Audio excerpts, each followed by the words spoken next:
This is one of my wonderful barbell Barbies, and we're just going to talk more about her lupus journey. Yes, introduce yourself. Hi, my name is Shatasia. I go by Shay Renee on Instagram.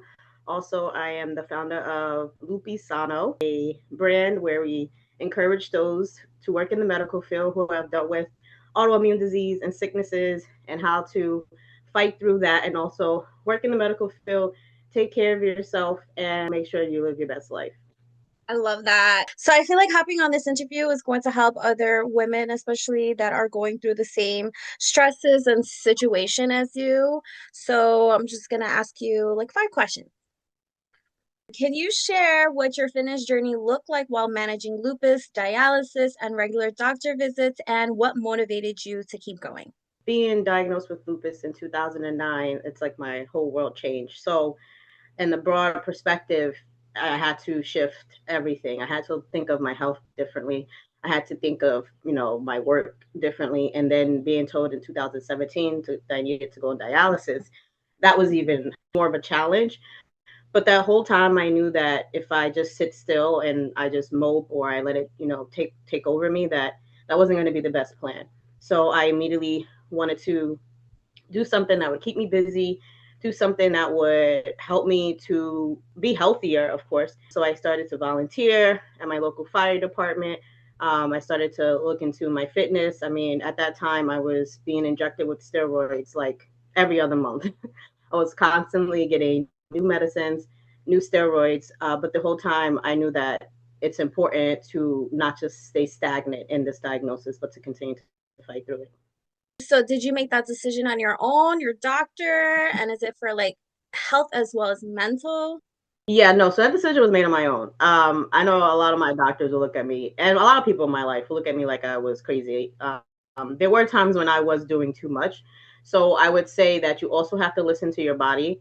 Don't overdo it. But for me, when it comes to my health, I like to be the person that is in the forefront of it. I like to look up the medicines that I'm being given. I like to have these discussions with my doctors to let them know, like, hey, and there were doctors that were like, oh yeah, go for it. Even with my fire department with my health, I had to get a lot of notes and letters from my doctors letting them know that it was okay. Like, we encourage her to also do these things, but the ideas were also always forefront for me. I always was saying like, hey, this is what I want to do.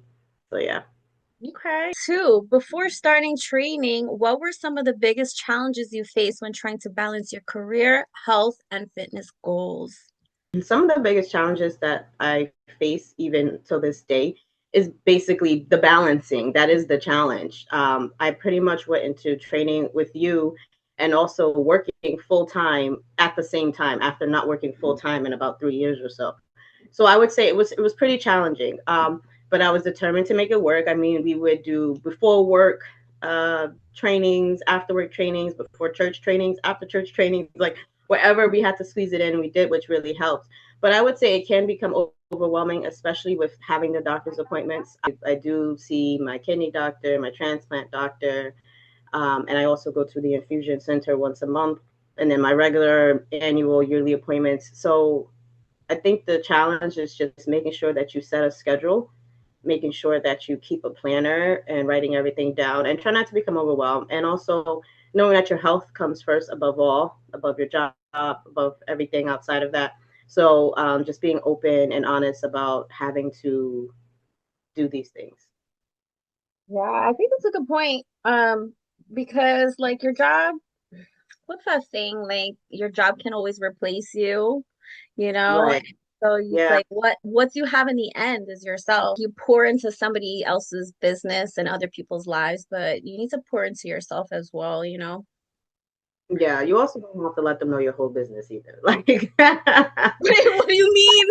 I always used to be like, are they gonna judge me if I say, hey, there may be times that I may be out, for a flare. But I believe you as a person, you always represent yourself. So day by day as you come in, you're automatically gonna just start to let people know. You're gonna relate with your patients. It's gonna be out there. And when that time does come, or if it does come that you need that time off, again, you're just open and honest and you just provide the right documentation. How did you face those challenges of like your schedule and being busy while training with me? It was a little overwhelming because I didn't think about it until after, but I'm someone that's just very determined in the fact that I'm just going to face things front forward and then I will figure it out in the back end how to make it work, which may not always be the best. But I think it starts with the mindset first, having the mindset of, okay, this is what I want to do, so I'm going to make it work out. And knowing mostly it was difficult for me, and it was also very important for me to do this because I was on this weight loss journey in 2023. I lost 15 to 20 pounds. I started going into ultrasound school that year. And then by December of that year, I was in the hospital with my transplant was rejecting. So at that time, I already lost 15 to 20 pounds. I was feeling good. Everything was going great. And up until that point, and by the time I was discharged from the hospital after about a week there, I had gained slowly but surely a lot of that weight back, mostly due to I was being injected with steroids every day at that point to try to reverse the transplant rejection. So when I got out of the hospital, then it was very discouraging. But it took me some time to get back to being determined again because it can be discouraging with the ups and downs with lupus and the medications and being on steroids. It's having that mindset to just get back to where you want to be. Girl. So crazy. No, it's great. No, you're crazy. Yes. I Um, don't be what you will call it? I mean, thankfully, I'm pretty flexible. Like, if you had Yeah, church, no, that was great. Yeah, definitely the flexibility helped a lot. It helped a lot. And honestly, I used to fret like getting up at 8 a.m. or not even 8 a.m. We would start at 8 a.m. So we'd get up earlier than that. And I was like, oh my God. But it actually never was that bad. And also just the idea of working out before now going to work, which was also a workout because working at ultrasound, I'm literally just all around the hospital. But it wasn't actually bad. So I'm actually glad that actually gave me the mindset of, okay, you could wake up and go and work out before going to work. It's not as dreadful as it may seem. Of course, if it's a day where you wake up and you're super achy and you just can't, then you let your body rest. But for the most part, yeah, it was great. yeah, there were times when you said, "Oh, I'm too tired," and I was like, "Yeah, no, no problem." Working out before your job, how did that make you feel? Did it make you have more energy, or were you like more slumped? No, it actually gave me more energy, which is Okay. something I've always heard. But again, it's that fear, it's that unknown, it's that, just thinking of how things may have been in the past. And there were seasons, again, when I would just go to the gym and cry because I just couldn't do it. I just physically couldn't do it. So I'm just grateful to be in this season now where I was able to get up, work out, go to work, still be fluent in my work, be productive in my work, and I always felt good after. There were times my legs were sore because this was wilding that day, but other than that, I was like, I'm not taking the stairs today, not after that leg workout. But other than that, like overall, my mood was better. I felt good after. Oh, good. Okay, cool. Yeah, but I don't want you to feel discouraged. Like if one day you are so tired, you don't want to go to the gym, like your body deserves rest, just pick it up when you can. Three, since beginning your journey, how has your confidence changed in the gym, especially with learning proper form, workouts, and understanding how to eat for your goals? So my confidence has changed basically on learning form, which is really important to me, which working with you definitely helped a lot. Definitely helped the most, I would say, because you need form for most of the exercises to be effective. Um, Also, learning to eat better. I feel like with the battle with steroids, which a lot of people can relate to who have to take steroids, it increases your appetite. It makes you just want to eat whatever you see and things like that. But having like a proper meal plan will help you know that it's not necessarily that you can't eat. You just have to make sure that what you're putting in is nourishing to you. So, having protein and not a lot of snacks and learning how to I'm in love with dates now and cottage cheese and things that like I really wasn't that into, but you can do so much with it and it tastes so good. So just having confidence and knowing that I'm eating better, that when I'm in the gym, I know what I'm doing as well. You've made incredible progress with your weight loss and consistency. Literally, you just told me. Tell me what you told me about the scale and how much you lost. So yeah, so when working with Stiz, I got like this scale. I don't know if you know the name of it, but it's a really good scale because you stand on it, and I mean she recommended it, and it literally tells you like your BMI, your water percentage, your fat percentage, and I hadn't gotten on the scale because I was obsessed with weighing myself every day, which was not good.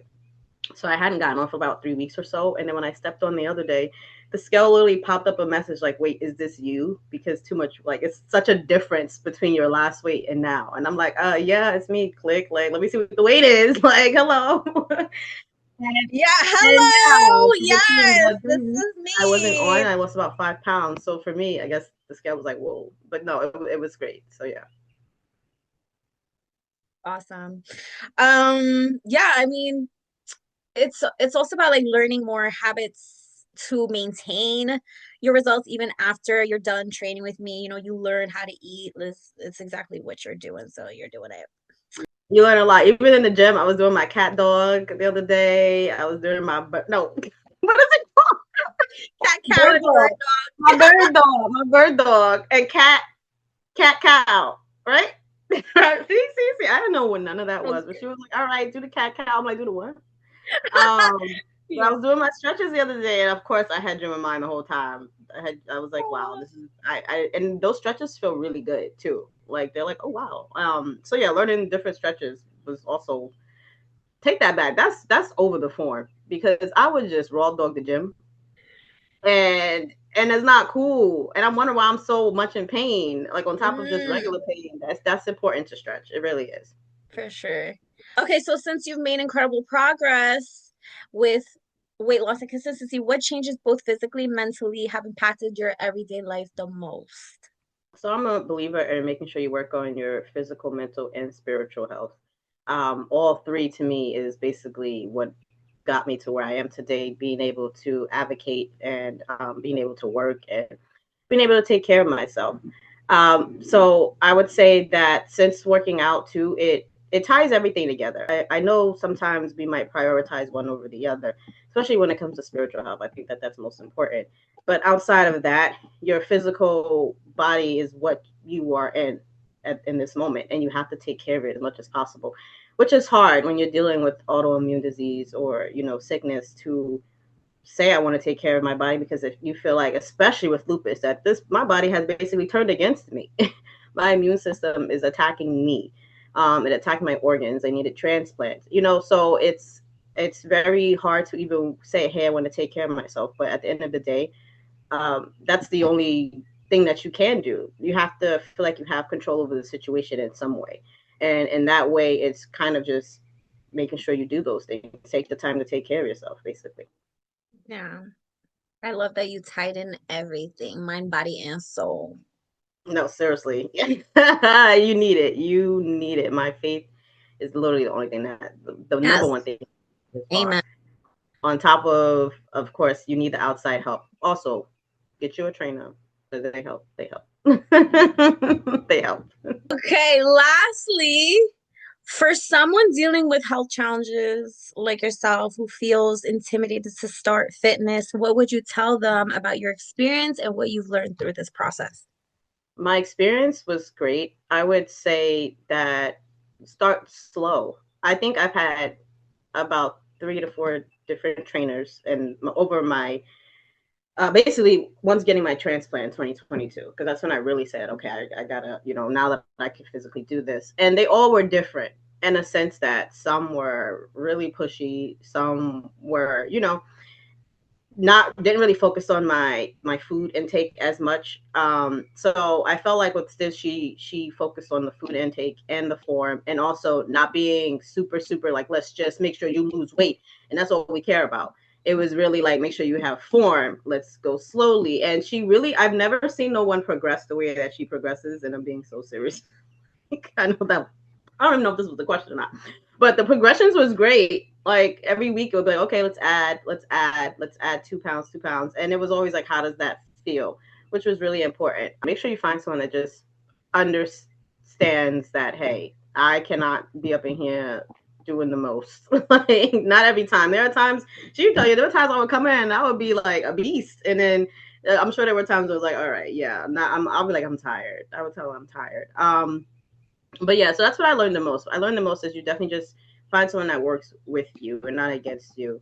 And I also learned that it is you can't tackle whatever you're dealing with, especially as far as lupus autoimmune disease, if you don't feel your best or look your best, despite the things that we can't control. there are some things that we can't control. So take those things that you can't control and do what you must with it. Do what you have to do. You know, when there's skin flares and there's flares and there's things that you just can't do anything about, you'll wake up one day and it's just there, then fine, you let that day go, but you know that there is another day, you know, and then that day we tackle, we do what we must do, keep going. Yes, I love that because there are times where I'm like, just don't feel discouraged if you can't do this right now. Like tomorrow's another day, next week's another You know, week. Like she can just talk about it. She see me cry. She see, I didn't want to say that. yeah, one day I just couldn't do this exercise and I literally started crying. And then what? Like how many weeks later after bringing it back and reintroducing it, once I got stronger, I was like, this was not the exercise you told me to do. And you're like, yes, it was. I'm like, I couldn't do this before. And this is a real true story. So, you know, I'm like, I Yes. could I was crying, guys, crying. Yeah. Um, Also because to me it was challenging, but also just the fact that like I don't like not being able to do stuff. So it's like, why can't I do this? This is hard. But again, the progression really helped, and eventually I was like, oh, I wasn't that bad after all. So yeah, Yeah. don't be discouraged. Do not be discouraged. Definitely.